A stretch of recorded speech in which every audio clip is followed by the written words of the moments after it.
Late night, a glowing screen, a long message typed out, deleted, rewritten, soft sigh. This is where it always happens, isn't it?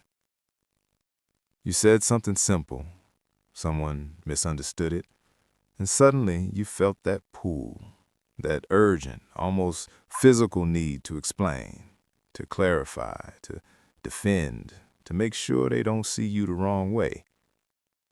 Your fingers move across the keyboard. Words pour out.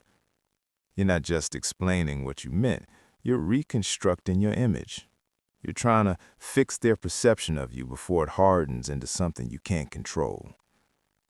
And I want to ask you something, quietly. What if you didn't explain? What if you let the misunderstanding hang there in the air, unresolved, uncomfortable? What if you let someone walk away with the wrong version of you and did nothing about it? Sit with that thought for a moment.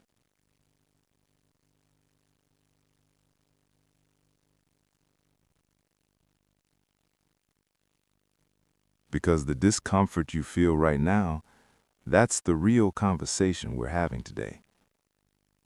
Most people think over-explaining is about communication. They think it's about being clear, being thorough, being responsible. But I've spent over 30 years in clinical psychology watching people wrestle with this exact thing, and I can tell you, it's never been about clarity. It's about fear. It's about control. It's about validation. And tonight, we're going to explore something that almost nobody talks about. The invisible architecture of why we can't let people misunderstand us, even for a moment. Because the answer to that question will change how you see yourself. Here's what I've learned. Most people don't over-explain because they love talking. That's the surface story. The deeper truth is much more vulnerable. They over-explain because they are afraid. Afraid of being misjudged. Afraid of losing approval. Afraid of losing control over how they're perceived in someone else's mind. And that fear is so normal, so human, that it almost doesn't feel like fear at all. It feels like responsibility.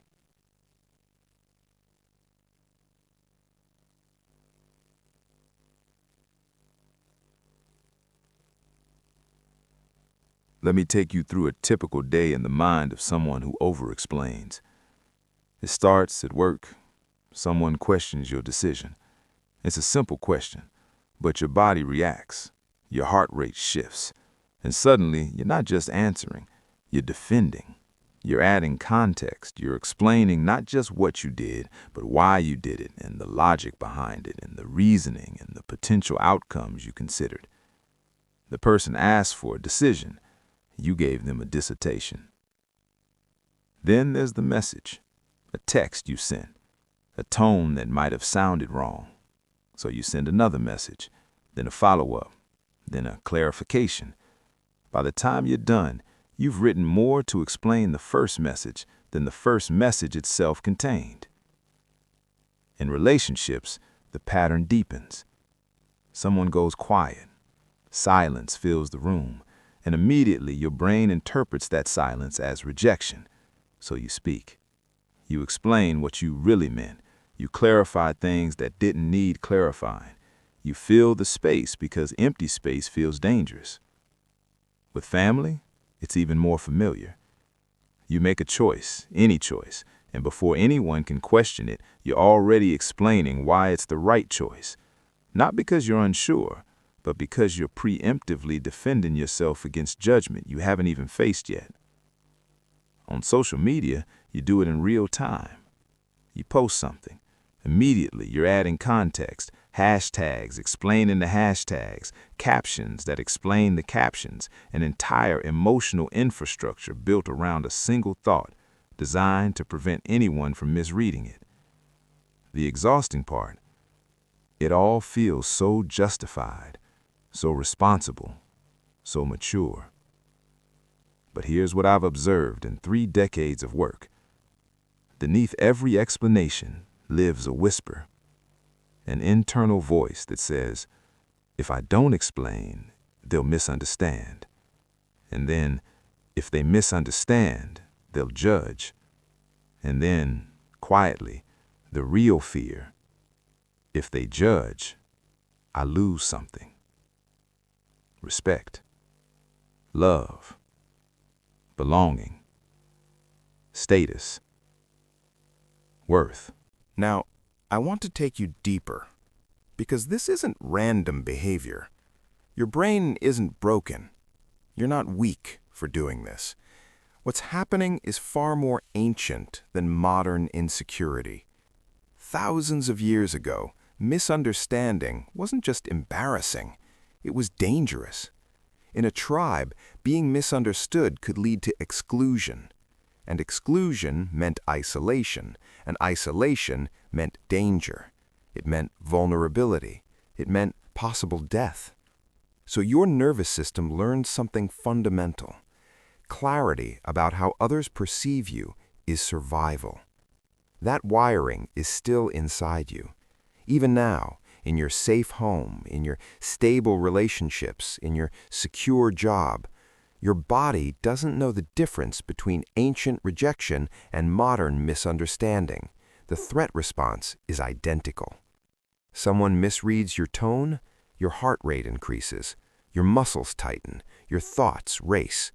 You don't just want clarity, you want reassurance. You want certainty that your image in their mind is intact. You want proof that you're still safe in the tribe. And over-explaining becomes your survival strategy. But here's where it gets more complex. For many people, there's something deeper underneath. Over-explaining is often a trauma response to past misjudgment. Maybe you grew up in an environment where you were frequently misunderstood. Maybe you were blamed for things unfairly. Maybe your emotions were dismissed or twisted. Maybe you had to constantly explain yourself just to be heard, just to be believed. So now, as an adult, you don't just explain when someone misunderstands. You preemptively explain. You defend before you're accused. You clarify before you're questioned. Not because you're guilty, but because your nervous system remembers. It's trying to protect you from something that already happened. And this is where the emotional spiral begins. It starts with confusion. You express something clearly, or so you thought, and someone doesn't get it. Your first reaction is simple. Why didn't they understand what I meant? It feels like a small puzzle, but then it sits with you. It festers. The confusion hardens into frustration. Why do I always have to explain myself? Why can't people just get me without me having to spell everything out? Now you're not just clarifying, you're upset, you're tired. You're starting to feel like you're the problem, like something's wrong with your communication, maybe something's wrong with you. The frustration, if it's not resolved, becomes something quieter and more toxic. It becomes regret. You replay the conversation. You remember how much you said. You cringe at your own words. You think, why did I explain so much? Why did I say all that? Why couldn't I just leave it? And here's the cycle that traps most people. You explain. They still don't understand, not fully, not the way you meant it. So you explain more. Now your energy is higher. Your tone is more urgent. Now it starts to feel desperate. And afterward, you replay it, again and again. You wish you had said less. You feel smaller. Not humiliated, just drained. This is the cost of constant justification. Every single explanation is an attempt to manage perception, to control how someone sees you. And control is seductive. It whispers that if you just find the right words, the right tone, the right explanation, you can secure how others perceive you. You can make yourself safe in their mind. But here's what I've learned. Control is the invisible enemy in this story. It's not communication. It's not clarity. It's control, and it's wearing the mask of responsibility. Control says if you manage their thoughts, you'll be safe. But safety through control is fragile because you're constantly adjusting, constantly calibrating, constantly monitoring reactions to see if your explanation worked. You become hyper-aware of facial expressions. You notice when someone doesn't respond immediately to a text. You're reading tone shifts in casual conversation. You're trying to interpret silence. This isn't clarity. This is emotional labor. This is you, exhausted, trying to manage something that was never yours to manage in the first place. And slowly, so slowly you don't notice it happening, this practice erodes something sacred: self-trust. Because when you spend all your energy explaining yourself to others, you're sending your own nervous system a message. The message is, I don't trust that who I am is enough. I need external validation to know I'm okay. And your brain believes you. Now I want to tell you about a moment, a specific moment, a turning point. And many of you have already experienced this, though you might not have framed it as a turning point. You might have just experienced it as a moment where something shifted. Someone misunderstands you. You feel it immediately, that familiar surge of urgency. The paragraph forms in your mind, fully formed, ready to send. Your chest tightens, your fingers hover over the keyboard. You feel the need to explain, to clarify, to defend. It's almost physical, this compulsion. But this time, for whatever reason, maybe exhaustion, maybe you've heard something that resonated, maybe you've just had enough, you don't send it. You don't defend. You don't clarify. You don't chase. You simply type, okay, or maybe nothing at all. And then, the hardest part, you close the phone. The silence feels terrifying. Your mind immediately spirals. They'll think I'm wrong. They'll think I don't care. They'll think I'm guilty. All the catastrophic thoughts flood in. Your nervous system is screaming that something is wrong, that you need to fix this right now. But something unexpected happens. No explosion, no angry follow-up, no dramatic confrontation, just space. And in that space, something subtle shifts.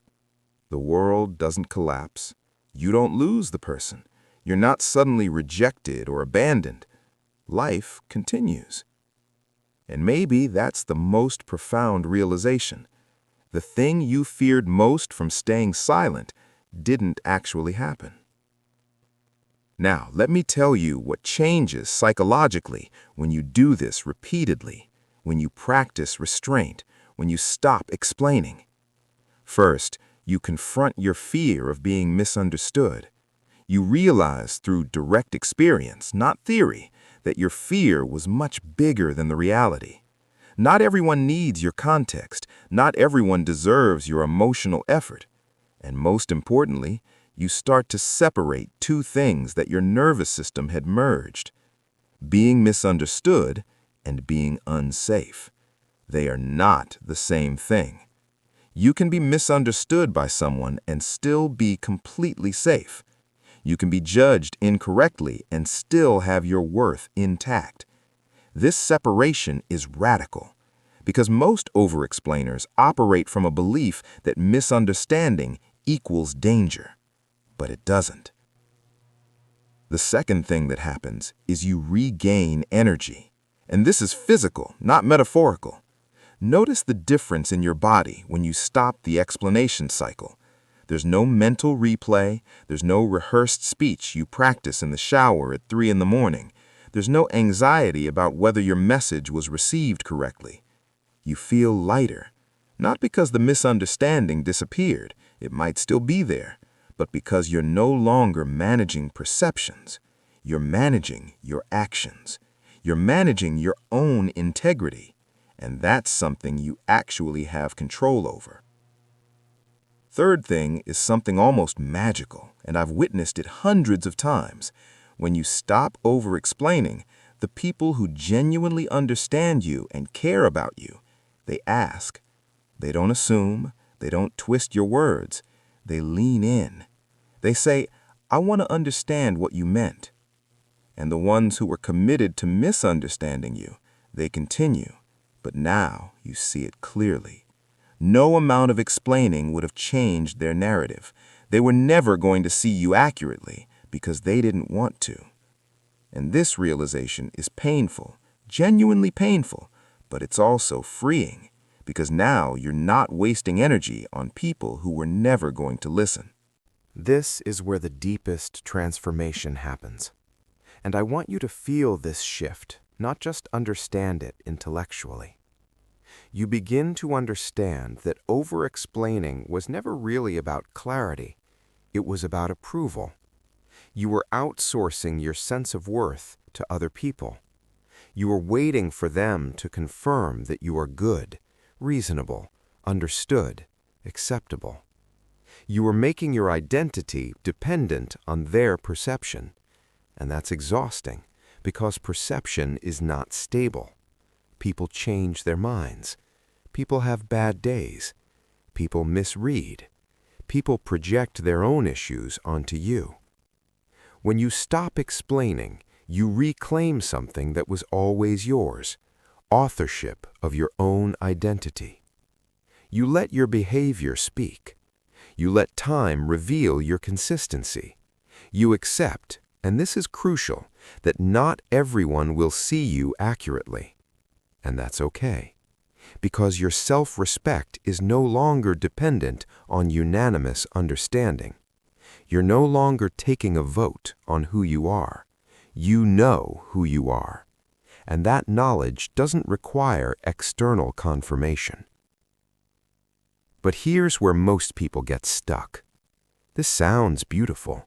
It sounds empowering, and in theory it is. But in practice, staying silent is hard, because motivation will fail you. The urge comes back, especially when you're accused unfairly, especially when someone misrepresents your intentions, especially when you feel your reputation slipping in someone's mind. In those moments, motivation screams, "Prove yourself, fix this, make them understand." And what you need is not motivation, you need discipline. This is the distinction that changes everything. Motivation is emotional. Motivation reacts. Motivation is loud and urgent and desperate. Discipline is quiet. Discipline understands that dignity is not loud, that self-control is not weakness, that sometimes the strongest move is restraint. Discipline doesn't mean becoming passive or disconnected. It means becoming deliberate. It means choosing when to speak from a place of clarity, not from a place of panic. It means distinguishing between "I need to explain this because it genuinely matters" and "I need to explain this because I'm afraid." One comes from integrity, the other comes from fear. Discipline teaches you the difference. And now, I want to reframe this for you completely. Because discipline has gotten a bad reputation. People think discipline means suffering. People think discipline means grinding, pushing, forcing yourself. But true discipline is actually the pathway to freedom. When you stop explaining everything, something radical happens. You stop chasing validation. You stop micromanaging other people's perceptions of you. You stop living in constant fear of silence. You experience a new kind of freedom. Not the freedom to do whatever you want, but the freedom from constant justification. The freedom from emotional overexposure. The freedom from needing everyone to agree with your version of who you are. This is control. Not control over others, but control over yourself. And self-control builds something subtle but profound. Self-respect. You begin to trust that your actions are enough, that your character does not need constant advertisement, that those meant to understand you will, without you having to beg for comprehension, and those not meant to understand you, those who don't want to understand you, they simply won't. And you stop trying to change that. This is where peace lives. Not in being understood by everyone, but in being okay with not being understood by everyone. Now, I want to balance the empowerment with something crucial, realism. Because there's a cost to this freedom, and I want you to know what it is, because pretending there's no cost is dishonest. When you stop explaining yourself, some people will misunderstand you permanently. Some will label you. Some will make assumptions that are incorrect. Some will walk away, and you won't get to correct the narrative they're leaving with. Some relationships will shift because they were built on you constantly validating their perception of you. You must grieve that. You must accept that clarity does not guarantee connection, and connection cannot be forced, no matter how eloquently you explain. This is where maturity lives. Not in endless justification, but in letting go of the fantasy of universal understanding. Not everyone will get you. Not everyone will try. And that's okay. So we come back to where we started. Late night, another glowing screen, another moment where you almost type the paragraph. Your fingers hover. The words are ready. Your nervous system is asking, "Are you sure you don't want to explain?" But this time, there's awareness. You pause, not from fear, from choice. You notice the urge, you acknowledge it, and you choose differently. Maybe you'll speak. Maybe the moment genuinely calls for clarity, but you're speaking from intention, not from panic. And that's the difference between being controlled by your fear and being the author of your own response. Now, if what we're exploring here is resonating with you, if you're recognizing yourself in these patterns, I want to invite you to subscribe to this channel, because this is just the beginning of these conversations. We're going to go deeper into identity, into self-trust, into the patterns that keep us small. And I need you to be part of this community, because transformation doesn't happen in isolation. It happens when we see ourselves reflected in others' experiences. It happens when we realize we're not broken, we're just human. Subscribe, because the next video might be exactly what you need to hear. And as we finish, I want to leave you with something to sit with. Not an answer, but a question. A question that might change how you move through the world. Maybe peace is not found in being understood by everyone. Maybe power is found in being misunderstood and remaining steady anyway. What would happen in your life if you no longer felt the need to explain who you are? What would you have energy for? What would you become? What relationships would actually deepen? And what would you finally be free to do? The answer to that question is waiting for you, but only if you're willing to stop explaining and start trusting. The space is yours. What will you do with it?